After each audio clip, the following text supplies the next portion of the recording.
Alright, welcome to the stream. Take two.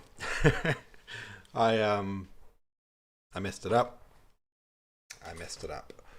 I did I went live and then I realized that my Streamlabs program thingy was all out of whack and that I needed to make some drastic changes. So I'm trying again. God, why do I look so red? Camera's not working very well today, apparently. We're going to be looking at some War and Peace.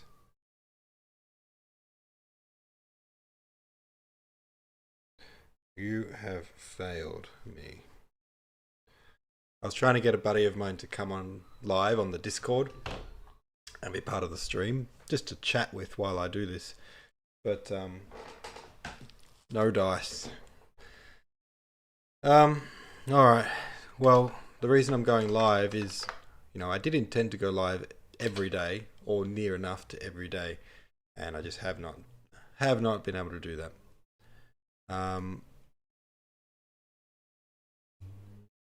So what am I doing here? So that's unfortunate, but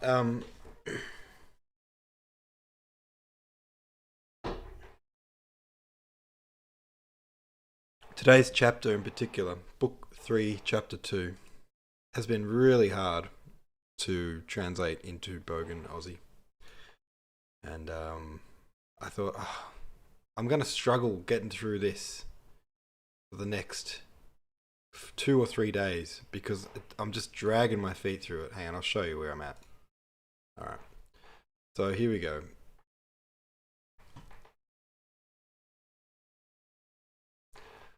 I'm up to there where it's highlighted here,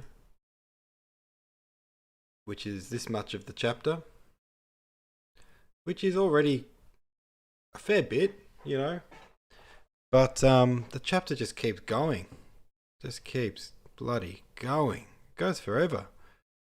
So I don't know, I was just getting very demotivated to continue because it's quite a boring chapter. I'm having a trouble Aussifying it. So I thought if I go live and then I'll just finish it live on stream. That's what I'll do. At the center of the table. Okay, so here's what's happening.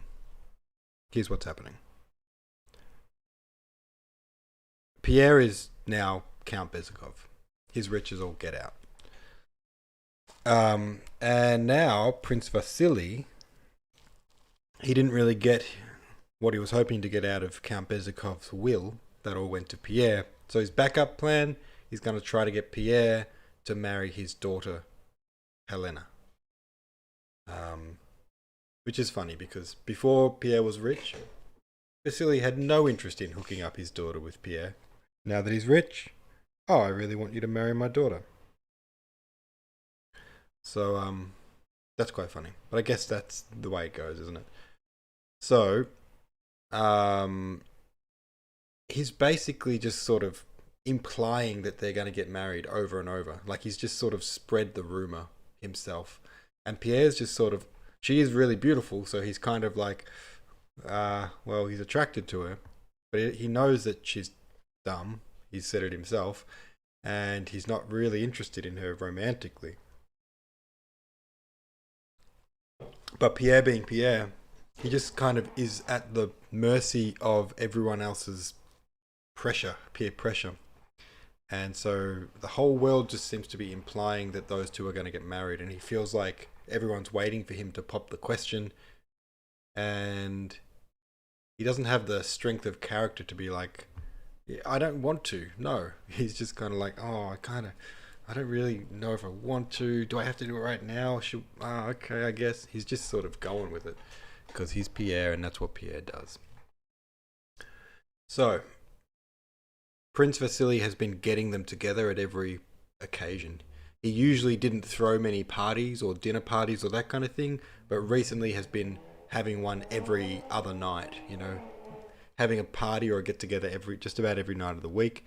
And of course, Pierre and Helena are at each one of them. He keeps inviting them to both of them. And here we are. He's thrown this one dinner party where he's just invited some close people and spread the rumor that tonight is the night that it's going to happen. So they're just kind of setting the scene with everyone getting down at the dinner table and what's happening at the dinner table. At the center of the table, Prince Vasily attracted everybody's attention.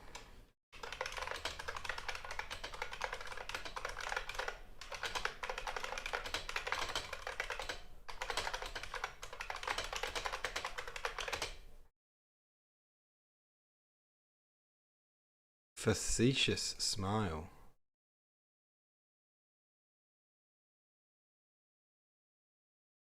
Oh, facetious smile.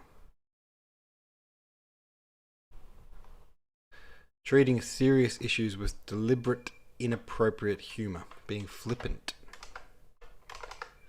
Okay.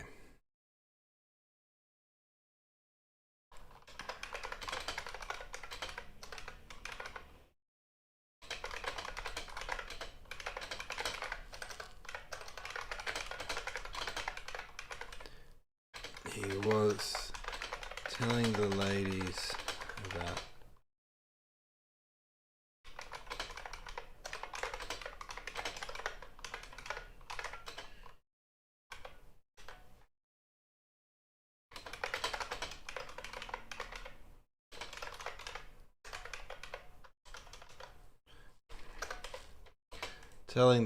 of the last Wednesday at which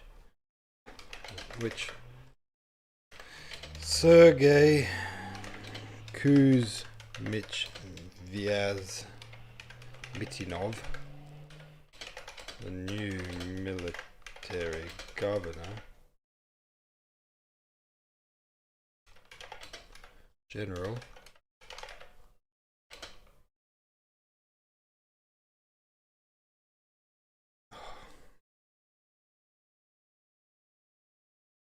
of Petersburg,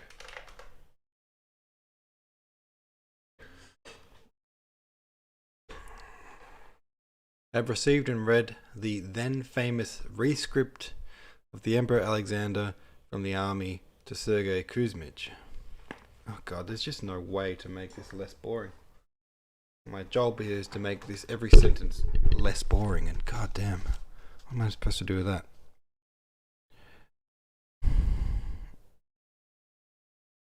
With a cheeky smile that was very out of place in such a topic, he was telling the ladies about the meeting of the Imperial Council last Wednesday, at which Sergei Kuzmich Vyazmatov, the new military governor general of Petersburg, have received and read the famous rescript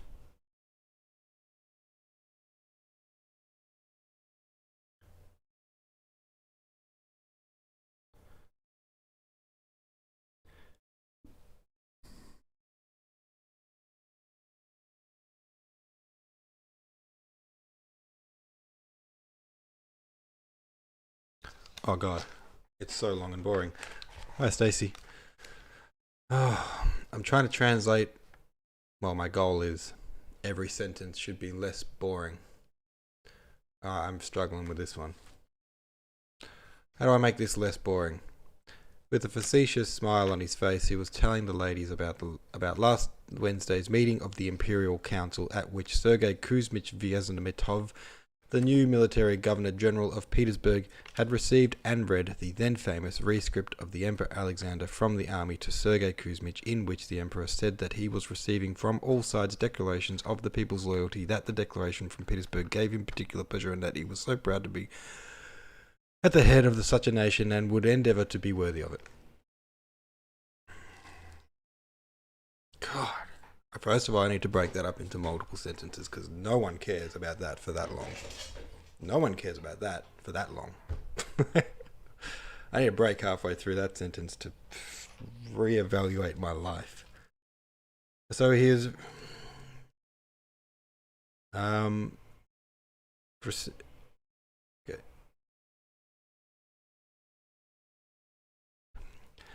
Received and read the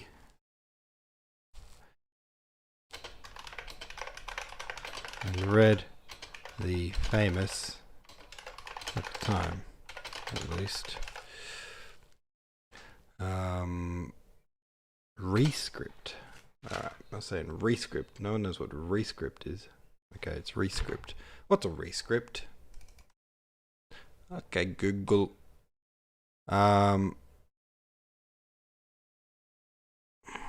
Okay. An emperor's written reply to an appeal for guidance.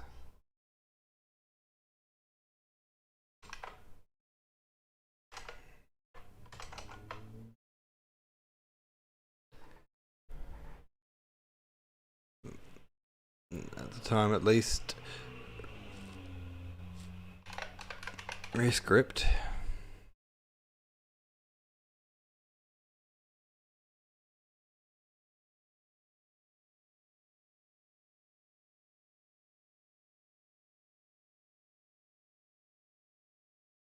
What does it mean? I don't get this. So, it's a rescript of the emperor, but the emperor wrote it from the army. What? Why am I so dumb?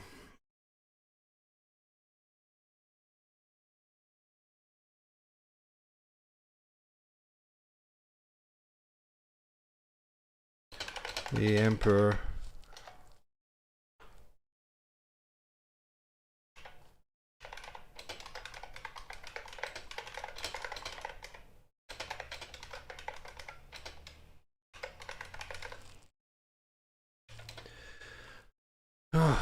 There's two sentences. At which Sergei Kuzmich Viantimos, the new military governor general of Petersburg, had received and read the famous, at the time at least, rescript of the Emperor Alexander from the army to Sergei Kuzmich.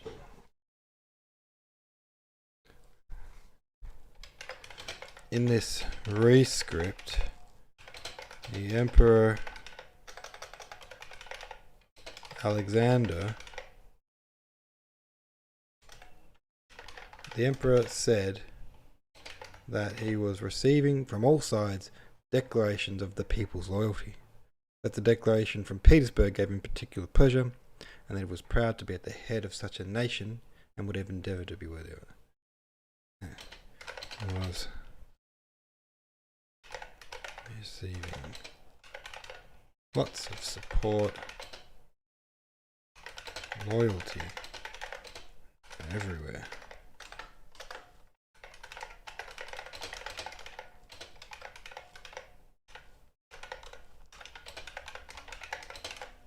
In particular,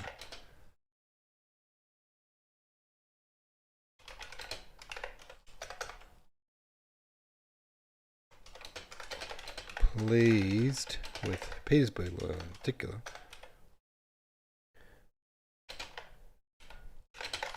he was proud to be there, be the leader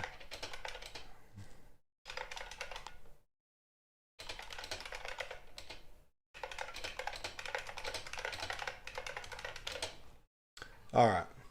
Oh my god. Hello, viewer. I'm trying to make one of the most boring sentences I've ever read into a less boring sentence. It goes from there to there, and it just goes, it's like reading a knot.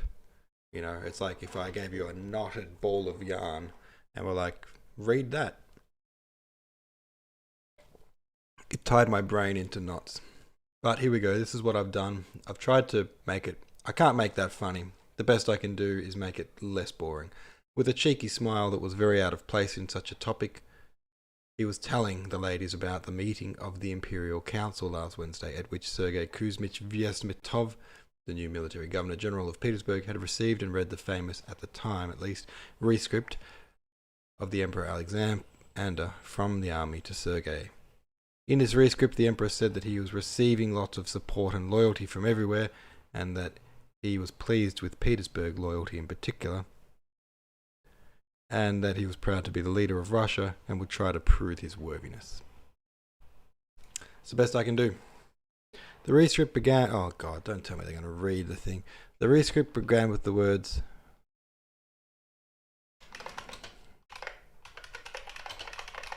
With the words... Sergei Kuzmich. I'm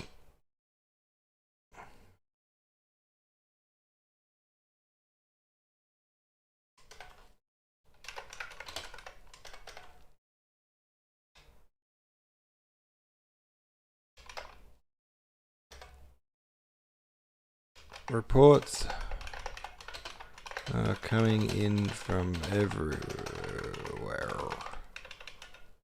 etc. Oh God, good job. Thanks. Hey Siddharth, good job. Thanks.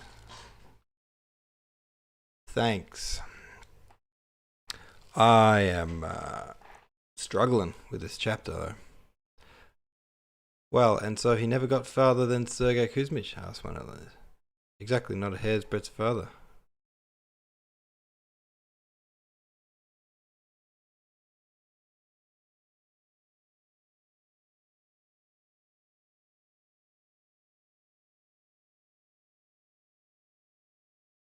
Is it? Why?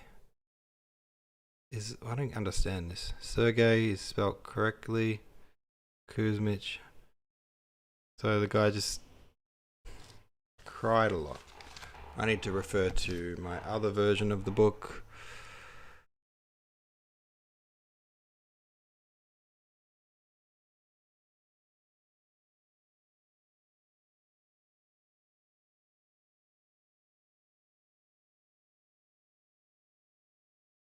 Okay, so that's a hilarious joke apparently. Oh my God. So what I've just written, this bit that I've just been saying is maybe the boringest thing I've ever read, is apparently a hilarious joke. Am I missing something? Why is everyone laughing so much? Everyone laughed a great deal. And here they're having a great old joke. I don't know. I don't know what I'm reading. Sometimes some bits of this book go so over my head. Wait.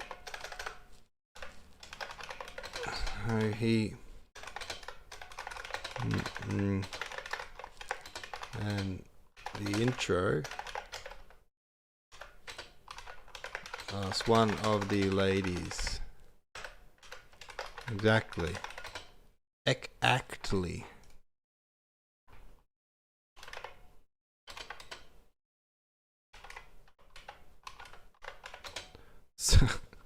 God.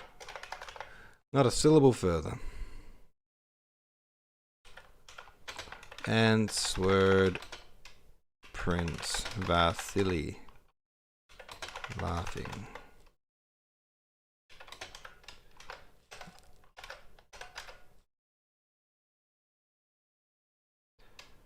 Sergei Kuzmich from all sides. Ah, that's not what it says. Reports are coming in. Reports are coming in.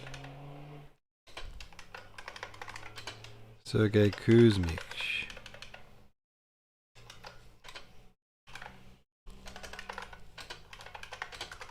Parker couldn't read anymore. Started over and over.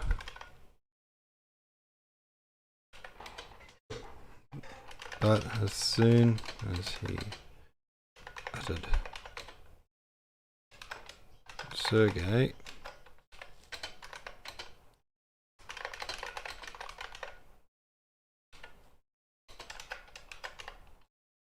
Ku, Wa, Z, Z, Wa, Mi, Wa, Ch. Like a big fat baby. Wow, wow.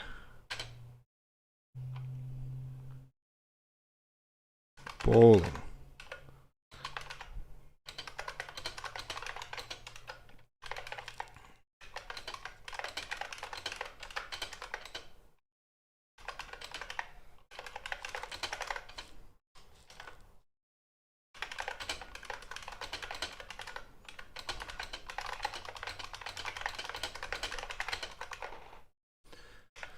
Part 2 finished. Nikolai acting weird.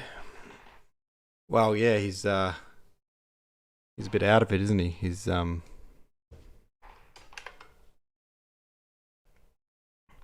a dislocated hand, I think, or a dislocated shoulder or something. I'm not really sure. But he says that the blood on his arm isn't his, and he can't see blood, his own blood. So I don't think he's bleeding, which makes me think he's broken his arm, broken his wrist, dislocated his wrist, maybe, something like that. I genuinely can't remember. I've read the book before. You'd think I'd know, but there you go. And the pain of it is causing him to trip out a bit. We're only 2 chapters ahead here in book 3, chapter 2. So I have not been able to keep up my lead. You know, when we started the year, when we started book 1, I had all of book 1 finished and started on book 2. And I thought that I would finish book 2 by the time we finished reading book 1. But I only finished it a few days before we finished book 2. So it took me 2 months nearly to translate book 2. So I didn't even go half as fast as I wanted to go. Actually I did. I went about half as fast as I wanted to go, I should say. Not good. So at the moment I'm 2 chapters ahead of where we're at with the reading.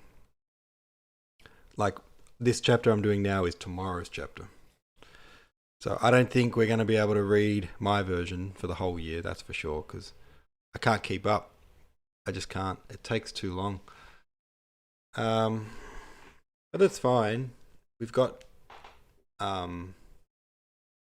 some backup plans. We've got some 13 books. There's I think there's 15, but 2 of them are epilogues, if I'm not mistaken. Actually, you know what? I can tell you. Let's have a look.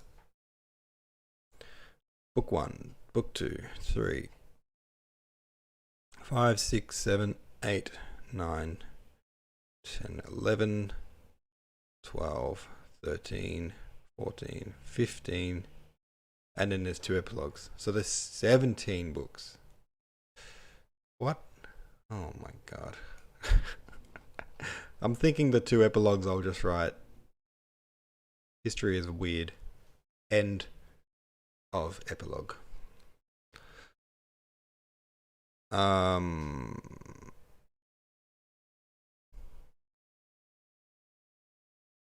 Alright, where was I? Here. This bloody long chapter is doing my head in. It's just taking so long. So the backup plan is I'll switch to Maud for the podcast, and wherever I leave off, you know, I'll skip ahead in my translating and try to get another lead. So I'll say maybe for the rest of the month we'll be reading Maud, and then you know, when we get to the next book we should be able to go back to my version, something like that. Will I be releasing them as I go, like book 1? Yeah, that's the plan. And book 2 is finished. I just haven't packaged it up as a book yet. So I will, for sure. But even that packaging it up as a book, you know, it takes a few hours to do. It's quite involved process, and I don't have that many hours in the day. Or am I going to wait until the whole thing is done? Well, when the whole thing is done, it will be released as one big book. And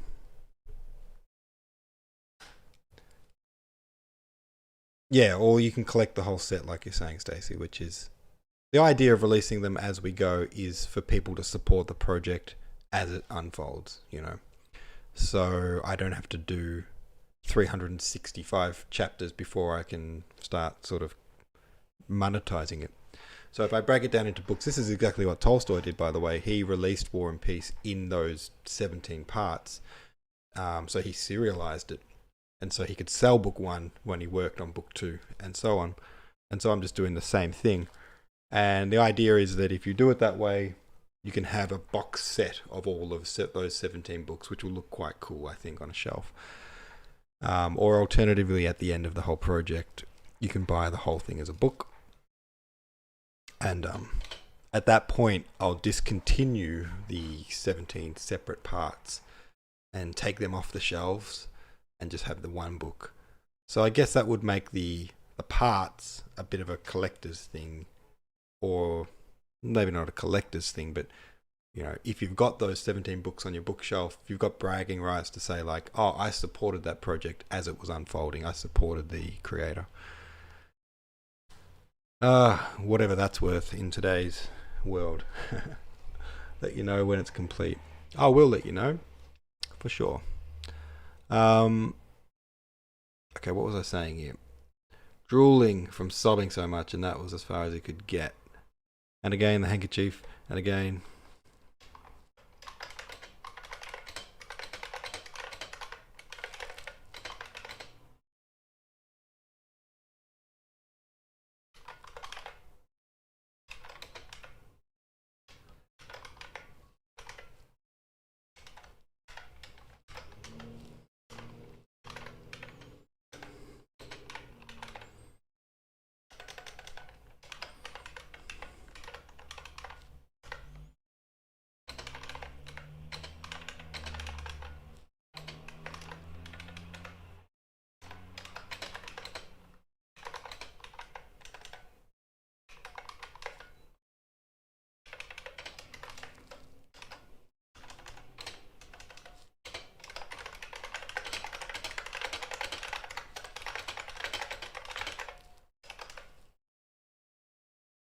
Sergey. Wah. Kuzmich. What? Wah.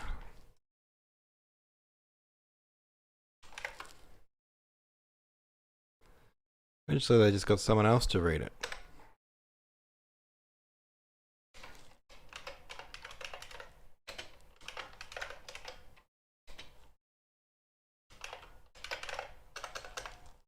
Oh, it wasn't from all sides, was it? What was I saying?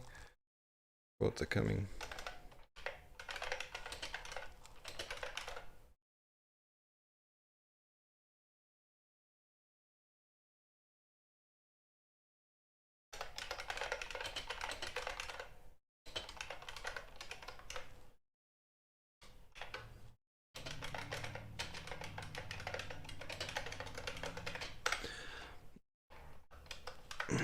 Don't be nasty, cried Anna. Annie? Pavlovna. Her end of the table. Her finger threateningly. Such a worthy and excellent man, our dear Vyazmetomnov. Beautiful. Excellent. Our dear old Vyazmitnov.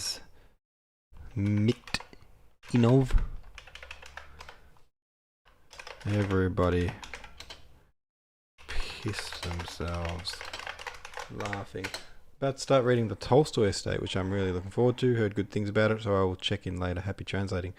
Oh yeah, I saw that on the bookshelf. Looks interesting. Enjoy. Let me know how it is.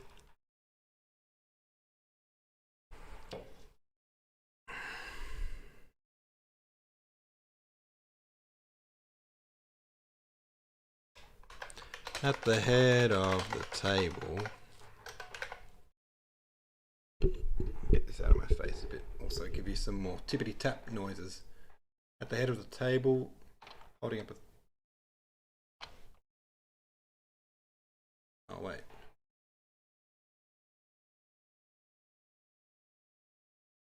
At the head of the table where the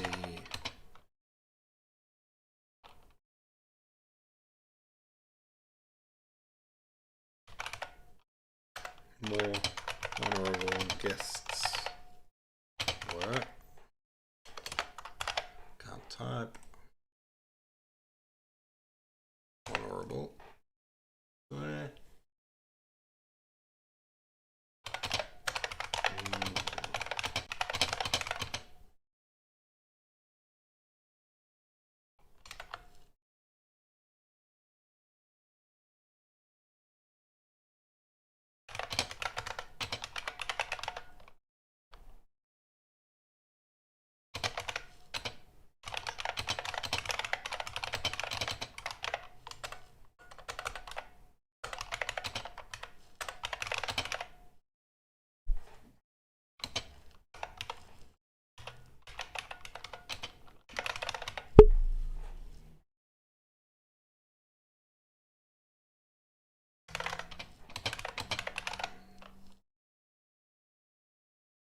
Sergei Kuzmich crying like.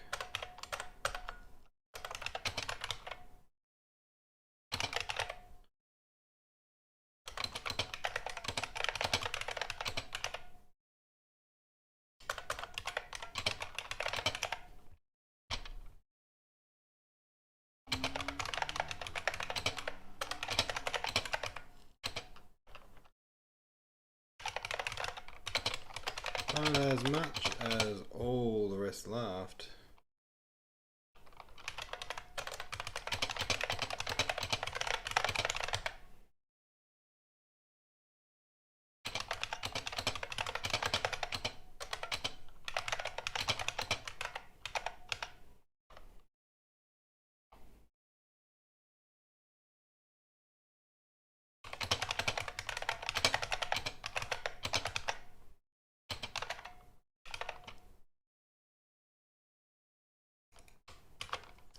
sauté. And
alright, that's a long ass sentence and I need to go back over it.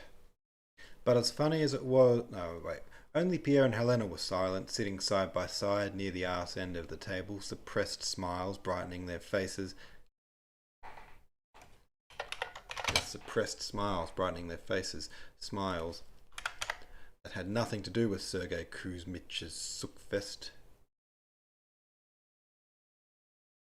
They were coy smiles of embarrassment at their own feelings. But as funny as it was to everyone else, and as much as they talked and joked and enjoyed their wine and sauté and ice cream, and however much they avoided looking at the young couple, as much as they seemed to not give a shit about them, you could still feel it by their occasional sneaky glances at them during the Sergei story, and while they died laughing, and even the whole meal itself, it was all a bullshit facade. All any of them gave a shit about that night was Pierre and Helena.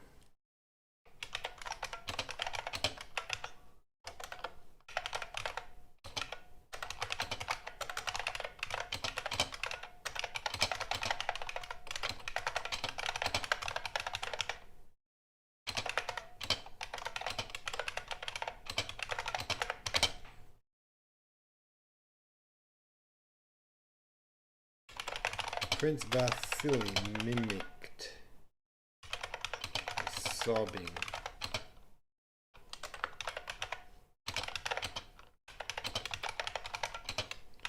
too rich.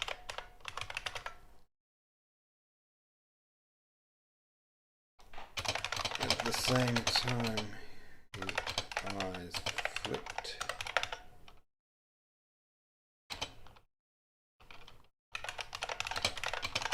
towards his daughter.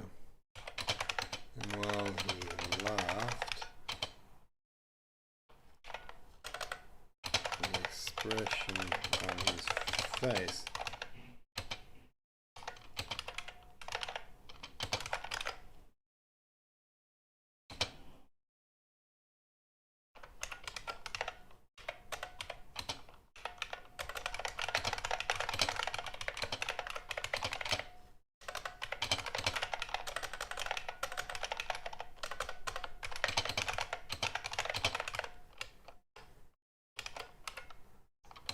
Anna Pavlovna threatened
golly. How we going here? Okay. How far have we got? Oh, it just goes forever. I feel like I'm at the start of the chapter still. The old princess sighed sadly as she offered some wine to the old lady next to her and glanced angrily at her daughter, and her sigh seemed to say, the old princess gave a sad sigh, offered some wine to the old lady next to her.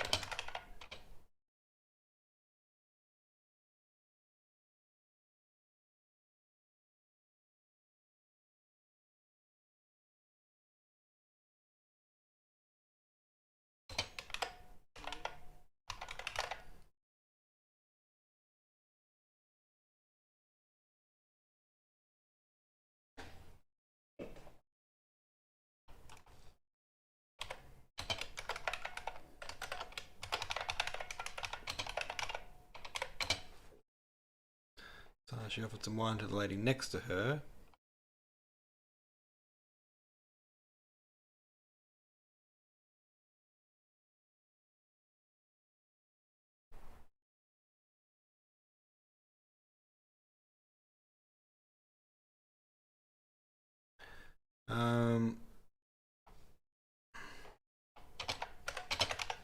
Glanced angrily at her daughter, and her sigh seemed to say,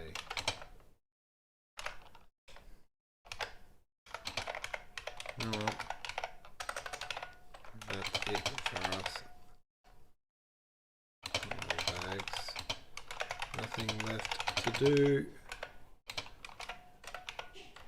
Nothing left for us to do but sip wine."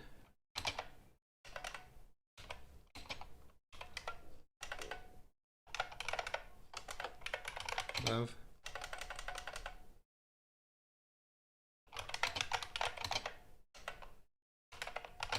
Let all the happiness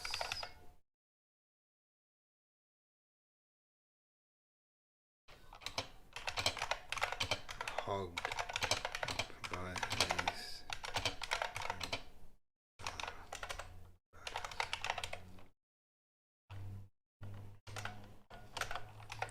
whippersnappers.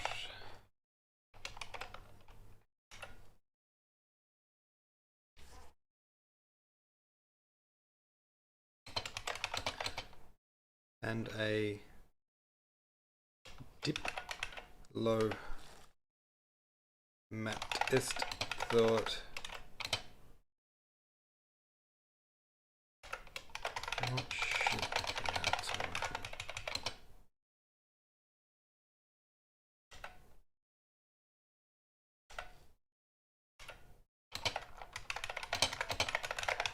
The young, happy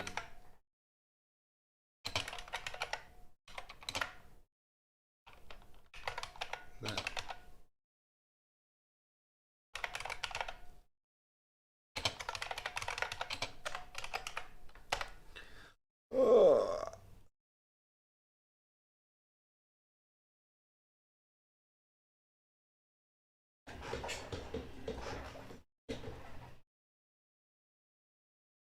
Alright, I'm ending the stream because goddamn, I'm struggling through this chapter. I've been struggling with this chapter for 3 days now. I just cannot get through it. It just seems, no matter how many words I translate of this chapter, it's just a chapter more of them ahead. Do my bloody head in. Look how long it goes for. It goes from here to there. That's 5 chapters. It's 5 chapters in one. Please tell me the next chapter is short.